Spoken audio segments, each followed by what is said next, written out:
Africa is about 14 times bigger than Greenland. But on the map most of us grew up with, Greenland looks almost the same size. That's not a tiny mistake. That's your brain being trained by a flat image. And that's the problem with maps. They don't just show the world, they edit it. They stretch it. They center certain places. They hide others. Today, we're looking at 6 maps that prove us wrong. The Babylonian map, the world with Babylon at the center. This is one of the oldest world maps ever found. It's a clay tablet from ancient Mesopotamia, likely made in the late 8th or 7th century BC. And right in the middle, Babylon. Notice how this map isn't trying to show the entire Earth. It's showing the world as the Babylonians understood it. Familiar lands, the Euphrates River, nearby regions, and then a ring of water around everything called the Bitter River. Past that, mystery. That's what makes this map so revealing. It doesn't prove ancient people were stupid. It proves maps have always mixed geography with belief. The Babylonian map says, our city is the center, our world is the world. Here's what we know, here's what we think, and beyond that, good luck. What's crazy is, we still do this, we just use cleaner fonts. Al-Idrisi's map, the map where south is up.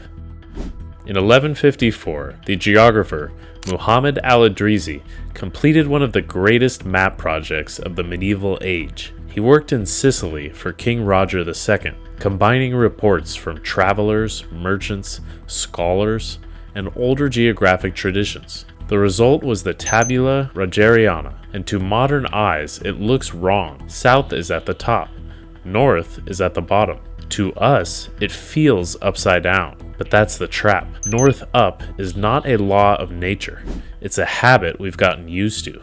There's no cosmic rule saying Canada belongs above Mexico or Russia belongs above India. Space has no up on a globe. Maps trained us to think that way. Al-Idrisi's map doesn't just flip direction, it flips ego. It reminds us that whoever makes the map gets to decide what feels normal. Now let's look at a map where Europe gets pushed off center stage. The Kangnido map, the world before Europe took center stage. In 1402, Korean scholars created a world map called the Kangnido. This was before Columbus crossed the Atlantic, before Magellan crossed the Pacific, before Europe finished redrawing the planet in its own image.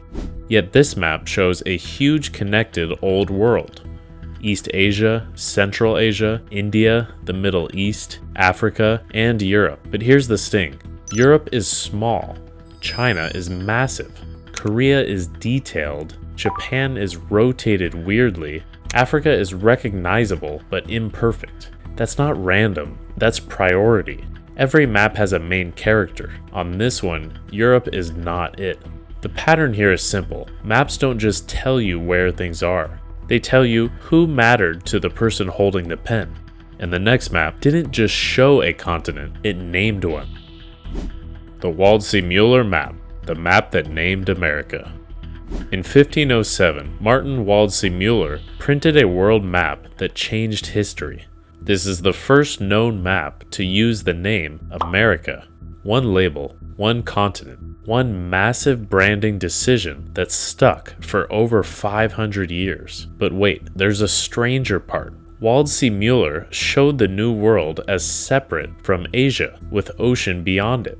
That's wild, since Europeans wouldn't see the Pacific from the American side until Balboa in 1513. Magellan wouldn't cross it until 1520. So did Waldseemüller know the Pacific? Not exactly. He was working from reports, theories, and hard geographic guesswork. But his map did something huge. It broke the old idea that lands across the Atlantic were just Asia's outer edge.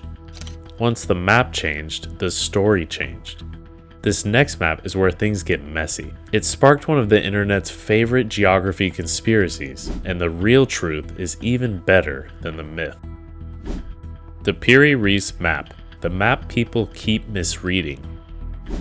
In 1929, scholars found a strange map fragment in Topkapi Palace in Istanbul. It was dated 1513 and signed by Piri Reis, an Ottoman admiral and mapmaker. The surviving piece shows Western Africa, the Atlantic, the Caribbean, and South America. For its time, it's impressive. Then the internet got its hands on it, and people got all weird. Some claim the bottom of the map shows Antarctica without ice, 300 years before Antarctica was officially sighted. Sounds incredible, but it's probably wrong. Most scholars read that southern shape as a distorted stretch of South America or the old imagined southern continent Terra Australis. Piri Reis said he compiled it from older sources, including Portuguese charts and likely a map connected to Columbus. That means this fragment may preserve pieces of lost maps we no longer have. So the real mystery isn't who mapped Antarctica. It's this: how much early geographic knowledge vanished before anyone could copy it? Which maps disappeared before we ever got to read them and verify their claims? The Mercator map, the everyday map that warps the planet. This is the big one. The Mercator projection was created in 1569 by Gerardus Mercator. For sailors, it was brilliant. It helped turn compass routes into straight lines, useful when you're crossing oceans and trying not to die. But for teaching people what Earth looks like, total disaster. The farther you get from the equator, the more land gets stretched. That's why Greenland looks huge. That's why Russia looks like a monster. That's why Europe and North America feel bigger than they are. And what about Africa? Africa gets robbed. On Mercator-style maps, Greenland can look close to Africa's size. In reality, Africa is about 14 times larger. That's not a tiny distortion.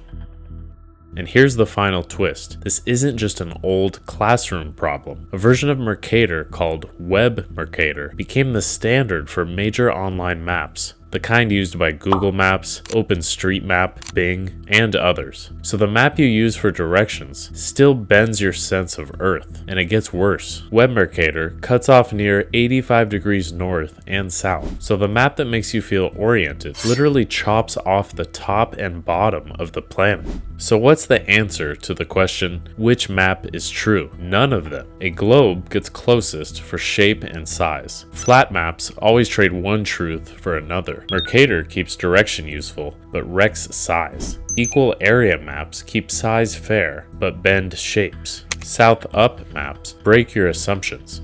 Ancient maps reveal what people believed. Maps are not mirrors, they're arguments.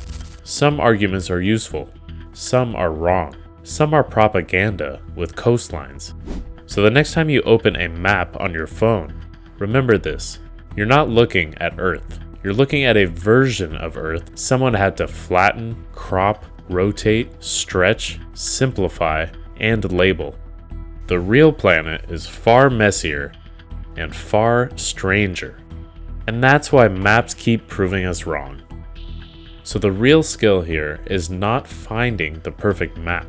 It's asking, what is this map trying to make me think? Which map messed with your head the most? Drop it in the comments. I'm Maps Explained, and this is the world they don't want you to see.